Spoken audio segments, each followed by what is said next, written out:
Boa noite, pessoal, tudo bem?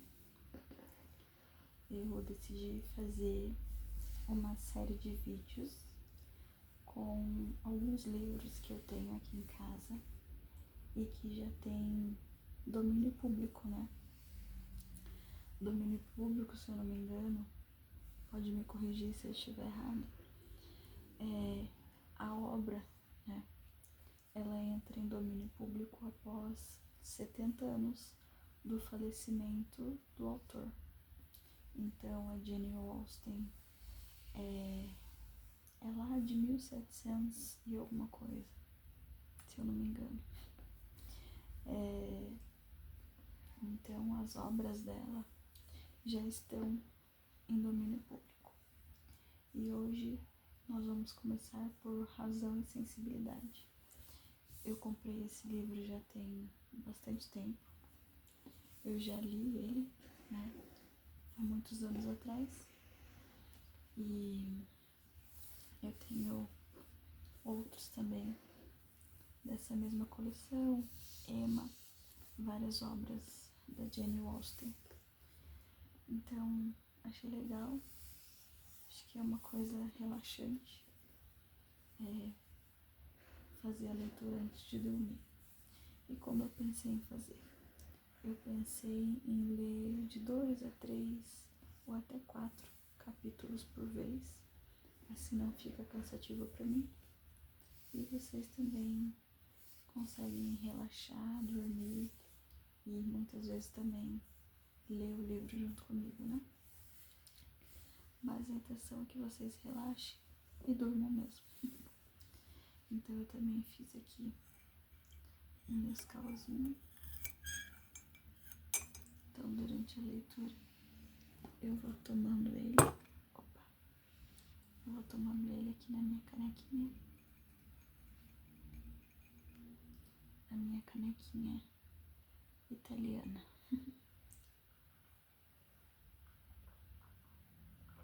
Então vamos começar.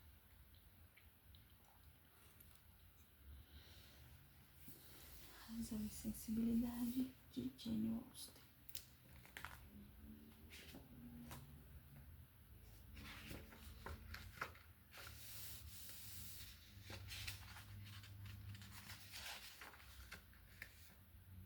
Quem fez a tradução e notas foi o Roberto Leal Ferreira.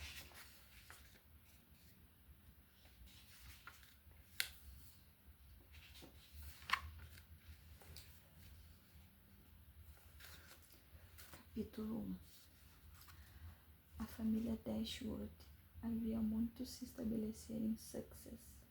Suas terras eram vastas e sua residência ficava em Norland Park, no centro das propriedades, onde, durante muitas gerações, viveram de maneira tão respeitável que conquistaram a boa opinião geral dos vizinhos. O falecido proprietário dessas terras era um solteirão que viveu até a idade muito avançada, e durante muitos anos de sua vida teve a irmã como companheira, constante e governanta. Entretanto, a morte dela, ocorrida 10 anos antes da dele, provocou uma grande alteração no lar, pois, para preencher a perda, ele convidou e recebeu em casa a família do sobrinho, o Sr. Henry Dashwood, herdeiro legal da propriedade de Norland, e a pessoa a quem ele pretendia legá-la. Na companhia do sobrinho, da sobrinha e dos filhos, os dias do velho fidalgo passaram-se confortavelmente. Seu apego a todos eles aumentou.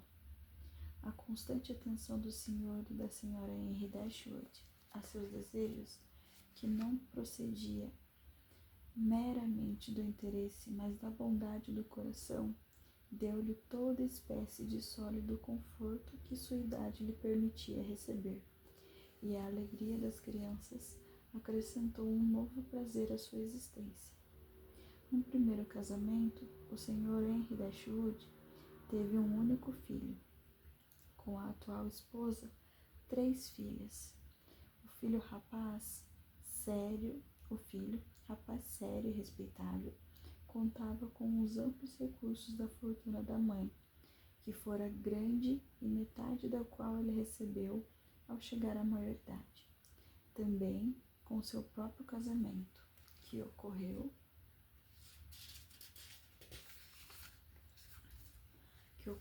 logo em seguida. Ele aumentou sua riqueza. Para ele, portanto, a herança da propriedade de Norland não era tão importante como para suas irmãs, já que os recursos delas, independentemente do que lhes poderia caber pelo fato de o pai herdar essa propriedade, só podiam ser escassos. A mãe nada tinha, e o pai apenas 7.000 libras à disposição, visto que a metade restante da fortuna de sua primeira mulher também estava garantida para o filho, e ele tinha apenas o usufruto vitalício dela. O velho fidalgo morreu e foi lido o testamento, que, como quase todos, provocou tanta decepção quanto prazer. Não foi nem tão injusto, nem tão ingrato a ponto de tirar a propriedade do sobrinho. Contudo, deixou-a a ele em termos tais que destruiu metade do valor da herança. O Sr. Dashwood quisera mais pela mulher e pelas filhas do que para si mesmo ou para o filho. Mas para o filho e para o filho do filho, um menino de 4 anos, a herança estava de tal forma garantida que não lhe permitia proporcionar aos que lhe eram mais caros e mais necessitados um rendimento por algum eventual gravame sobre a propriedade, ou pela venda de sua valiosa madeira. Tudo estava vinculado em proveito da criança, que nas ocasionais visitas feitas com o pai e a mãe a Norland, conquistara o afeto do tio, já que tais atrações não são de modo algum raras com crianças de 2 ou 3 anos de idade. Uma articulação imperfeita, um sério desejo de ter sempre a vontade satisfeitas, muitas brincadeiras marotas e uma boa dose de barulho acabaram por superar o valor de toda a atenção que durante anos ele recebera da sobrinha e das filhas dela. Não pretendia ser indelicado, porém, e em sinal de afeto pelas 3 meninas, deixou 1.000 libras para cada uma. A decepção do Sr. Dashwood foi no começo profunda, mas o seu temperamento era alegre e otimista. Ele podia razoavelmente esperar viver muitos anos mais, e vivendo com economia, poupar uma soma considerável do produto de uma propriedade já grande e capaz de melhorias quase imediatas. Todavia, a fortuna que tanto demorara em chegar foi sua apenas por 12 meses. Não sobreviveu ao tio mais do que isso, e 10.000 libras, incluídas as heranças do falecido, foi tudo o que sobrou para a viúva e as filhas. O filho foi chamado tão logo se soube do risco de vida, e o Sr. Dashwood lhe recomendou com a ênfase e a urgência que a doença lhe fazia inspirar a defesa dos interesses da madrasta e das irmãs. O Sr. John Dashwood não tinha os sentimentos fortes do resto da família, porém ficou impressionado com uma recomendação de tal natureza em tal hora, e prometeu fazer tudo o que estivesse a seu alcance para ampará-las. Seu pai tranquilizou-se com a promessa, e o Sr. John Dashwood teve, então, tempo suficiente para examinar o que poderia prudentemente fazer por elas. Não era um rapaz de má índole, a menos que ser algo frio e egocêntrico signifique ter má índole, mas era, em geral, respeitado, pois se portava com propriedade no cumprimento dos deveres comuns. Se tivesse casado com uma mulher mais agradável, poderia ter se tornado ainda mais respeitável do que era. Poderia até ter se tornado ele mesmo agradável, porque se casara muito jovem e muito apaixonado pela esposa. No entanto, a senhora John Dashwood era uma forte caricatura do marido, mais tacanha e egoísta. Quando fez a promessa ao pai, ele pensara consigo mesmo em aumentar a riqueza das irmãs, presenteando-as com 1.000 libras cada uma. Naquele momento, sentiu-se à altura do gesto. A perspectiva de 4.000 libras por ano, além da renda atual, sem contar a metade restante da fortuna da mãe, enterneceu-lhe o coração e o fez sentir-se inclinado à generosidade. Sim, daria a elas 3.000 libras. Isso seria generoso e bonito, e bastaria para deixá-las em boa situação. 3.000 libras. Poderia economizar quantia tão considerável sem grandes inconvenientes. Pensou nisso o dia inteiro e durante vários dias seguidos e não se arrependeu.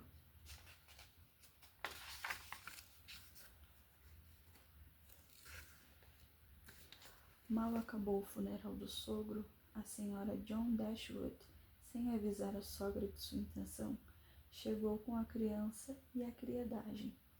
Ninguém poderia discutir seu direito de vir. A casa era do marido, desde que o pai dele falecera, mas isso só agravava a indelicadeza da conduta. E, para uma mulher na situação da senhora Dashwood, não era preciso ter sentimentos especiais para julgar aquilo tudo muito desagradável. Entretanto, na sua cabeça havia um senso da honra tão aguçado, uma generosidade tão romântica, que qualquer ofensa daquele tipo, fosse quem fosse que a provocasse ou recebesse, era para ela motivo de uma aversão definitiva. A senhora John Dashwood nunca contara com o favor especial de ninguém da família do marido, e não tivera oportunidade, até o presente, de lhes demonstrar com que falta de consideração pelos outros podia agir quando a ocasião o exigisse. A senhora Dashwood ressentiu-se tão agudamente daquele comportamento grosseiro e sentiu tal desprezo pela nora, que a chegada desta teria deixado a casa para sempre se as súplicas da filha mais velha não a tivessem levado primeiro a refletir sobre o acerto de deixar a casa. E depois seu terno amor pelas 3 filhas, determinou a ficar e, pelo bem delas, evitar a ruptura com o irmão. Elinor, a filha mais velha, cujo conselho foi tão eficiente, possuía uma força de entendimento e uma frieza de julgamento que a qualificavam. Embora tivesse apenas 19 anos, para ser a conselheira da mãe, e lhe permitiam com a frequência opor-se, para proveito de todos, aquela impaciência de espírito da senhora Dashwood, que em geral a levava a cometer imprudências. Tinha um excelente coração, um temperamento afetuoso e sentimentos fortes, mas sabia como governá-los. Isso era algo que a mãe ainda tinha de aprender, e que uma de suas irmãs resolvera que jamais lhes teria ensinado. As habilidades de Marianne eram, em muitos aspectos, bastante semelhantes às de Elinor. Era sensível e inteligente, mas intensa em tudo. Suas angústias, suas alegrias não tinham limites. Era generosa, agradável, interessante. Era tudo menos prudente. A semelhança entre ela e a mãe era impressionantíssima. Elinor via com preocupação a sensibilidade excessiva da irmã. Já a senhora Dashwood a apreciava e alimentava. Encorajavam-se uma outra na violência de suas ansiedades. A agonia e a aflição que no começo as subjugavam eram propositadamente renovadas, procuradas, recriadas sempre. Entregavam-se totalmente à angústia, procurando a maior infelicidade em cada reflexão que a pudesse proporcionar, e decidiram-se a nunca aceitar nenhum tipo de consolação no futuro. Também Elinor estava muito angustiada, contudo ainda podia lutar, podia empenhar-se. Podia consultar o irmão, Podia receber a cunhada em sua chegada e tratá-la com a devida atenção. Podia lutar para fazer o que a mãe também se esforçasse e encorajá-la a ter a mesma paciência. Margarete, a outra irmã, era uma menina alegre e de bom caráter. No entanto, como já adquirira uma boa dose do romantismo de Marianne, sem ter muito da sua inteligência, aos 13 anos ela não prometia chegar ao mesmo nível das irmãs num período mais avançado da vida.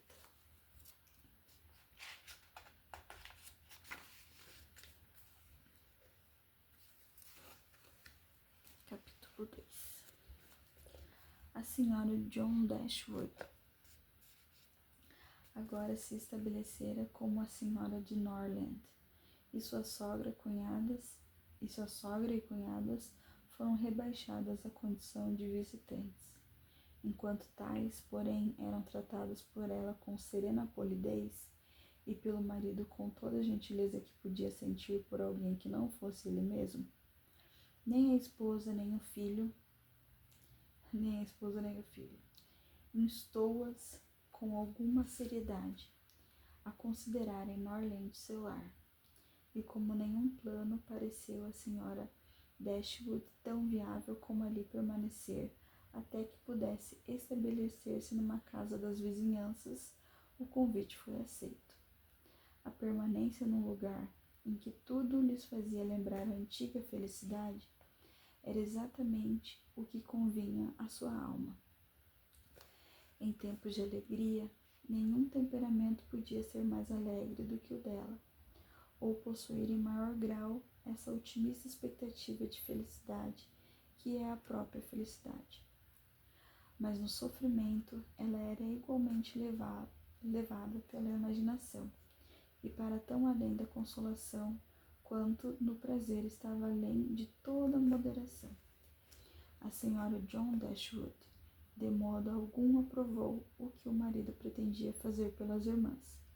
Tirar 3.000 libras da fortuna de seu querido filhinho equivalia a empobrecê-lo pavorosamente. Pediu-lhe que reconsiderasse a decisão. Como justificaria perante a sua própria consciência o roubo de tão alta quantia de seu único filho?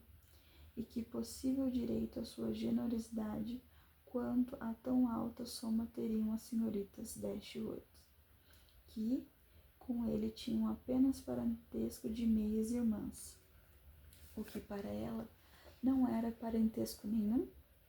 Era notório que não devia existir nenhum afeto entre os filhos de diferentes casamentos de um mesmo homem. E por que deveria ele arruinar-se a si mesmo e ao pobrezinho do Harry, entregando todo o seu dinheiro às suas meias irmãs? Foi o último pedido que papai me fez, respondeu-lhe o marido, que eu assistisse a viúva e as filhas dela. Tenho certeza que ele não sabia o que estava falando. Aposto 10 contra 1 que ele estava mal da cabeça naquela hora. Se estivesse no seu juízo perfeito, não teria pensado em lhe pedir que se desfizesse de metade da fortuna do seu próprio filho. Ele não estipulou nenhuma soma em particular, minha cara Fanny. Só me pediu, em termos gerais, que eu as ajudasse e tornasse a situação delas mais satisfatória do que estava ao seu alcance fazer. Talvez houvesse sido igualmente acertado que ele tivesse entregando o problema inteiramente a mim. Ele não poderia imaginar que eu as deixasse de lado. No entanto, como me exigiu a promessa, eu não podia deixar de fazê-la. Pelo menos foi o que pensei na hora. A promessa foi feita e deve ser cumprida. Algo deve ser feito por elas quando deixarem Norland e se estabelecerem no novo lar. Então que se faça algo por elas, mas esse algo não precisa ser 3.000 libras. Veja, acrescentou ela, que quando o dinheiro vai embora, nunca mais volta. Suas irmãs vão casar e adeus para sempre. Ah, se ele pudesse ser devolvido ao nosso pobre filhinho. Não há dúvida, disse-lhe muito gravemente o marido. Isso faria uma grande diferença. Dia virá, talvez, em que Harry lamente que tão alta soma tenha sido desperdiçada. Se ele tiver uma família numerosa, por exemplo, esse dinheiro seria um reforço muito conveniente, sem dúvida.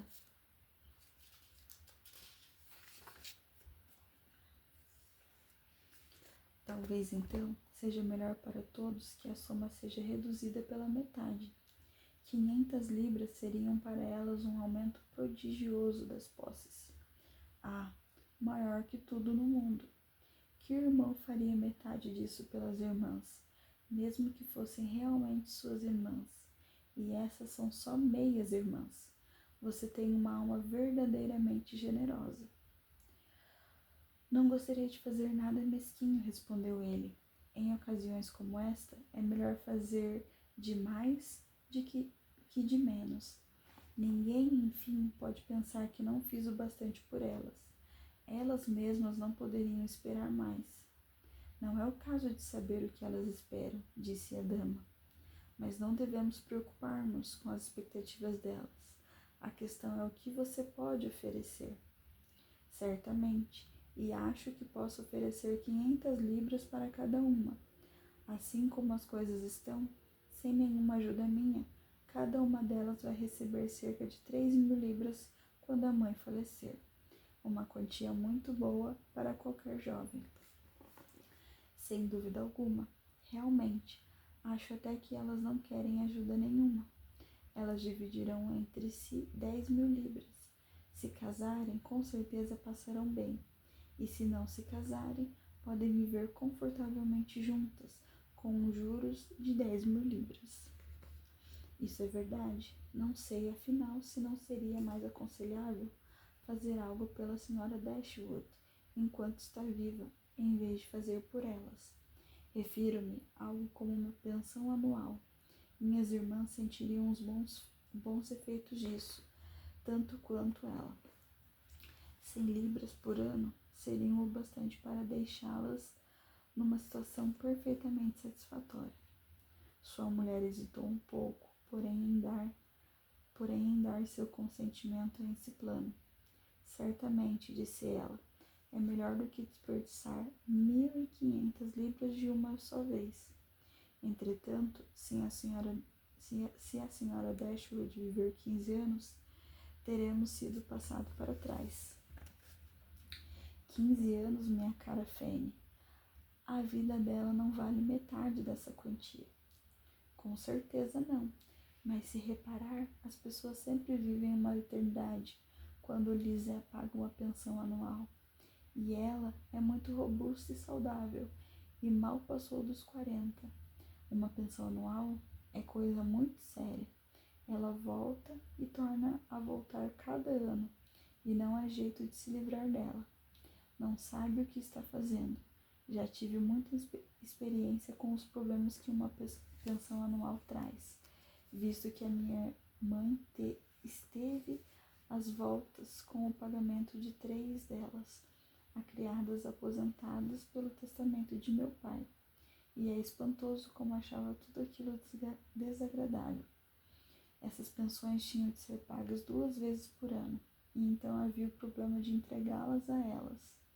Daí disseram que uma delas morrera, e depois ficamos sabendo que não era verdade. Minha mãe ficava doente com aquilo. Sua renda não lhe pertencia. Ela dizia com tais compromissos perpétuos incidindo sobre ela. E aquilo foi indelicado da parte do meu pai, pois, se não fosse por isso, o dinheiro estaria totalmente à disposição da minha mãe, sem nenhuma restrição.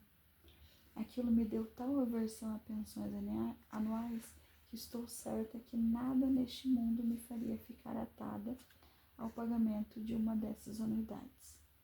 É, sem dúvida, desagradável, respondeu o Sr. Dashwood.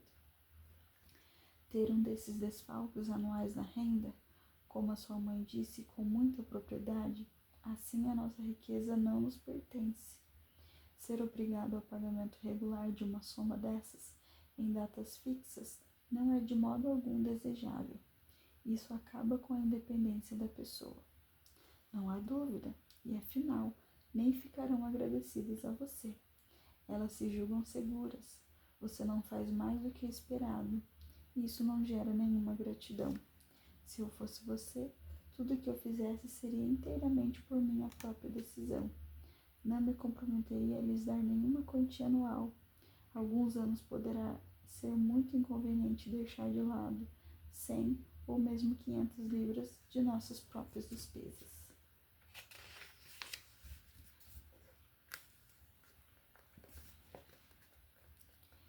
Creio que está certa. Creio que está certa, meu amor. É melhor que não haja nenhuma anuidade no caso. O que eu lhes der ocasionalmente será de muito maior proveito do que uma quantia anual. Porque se sentissem seguras de ter uma renda maior, isso só faria que seu estilo de vida se tornasse mais perdulário. E com isso não ficariam um tostão mais ricas no fim do ano. Essa certamente é a melhor solução. Um presente de 50 libras aqui e ali evitará que elas se angustiem com o dinheiro e será o suficiente para cumprir a promessa que fiz ao meu pai. Com toda certeza, para ser sincera, estou intimamente convencida de que o seu pai não tinha nenhuma intenção de que você desse a elas dinheiro algum. Tenho certeza de que a ajuda que ele tinha em mente era só a que poderia razoavelmente esperar de você. Por exemplo, como procurar uma casinha cômoda para elas, ajudá-las na mudança e enviar-lhes produtos de caça e pesca quando chegar à estação. Apostaria minha vida que ele não tinha em vista nada mais do que isso. De fato, seria muito estranho e irracional se assim não fosse.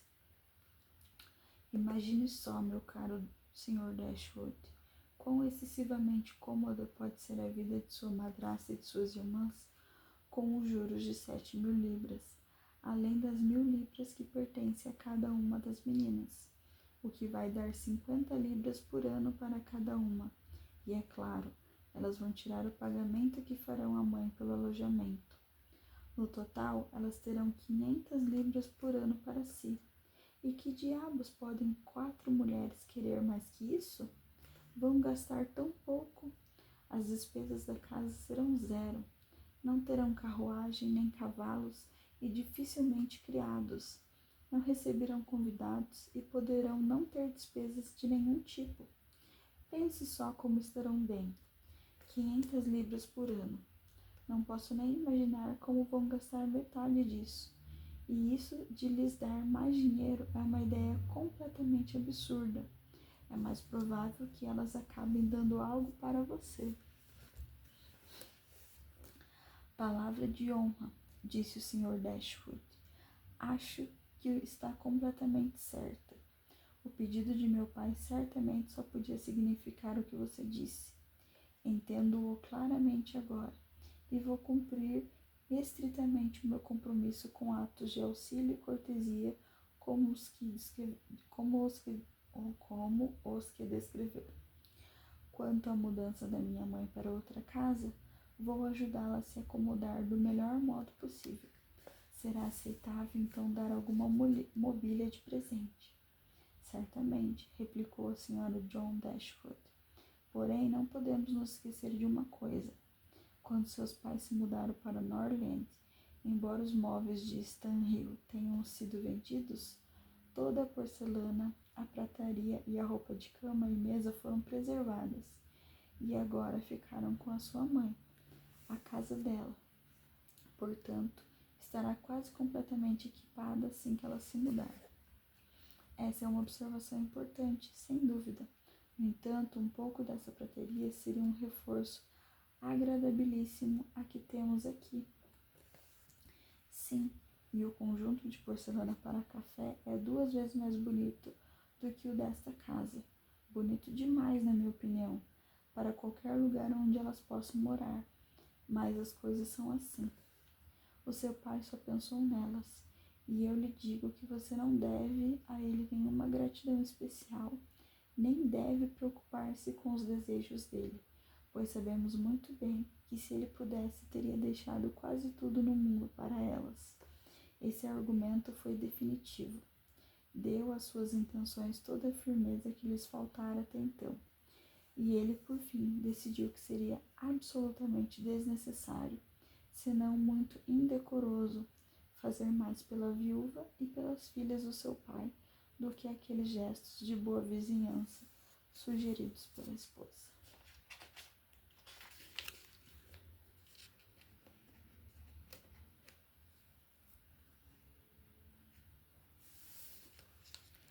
Pessoal, então por hoje é só. Paramos aqui no segundo capítulo. Então, na próxima sexta-feira, continuamos a partir do capítulo 3, tá bom? Espero que vocês tenham gostado. Eu acho esse livro muito gostosinho de ler. E é isso. Até sexta-feira que vem.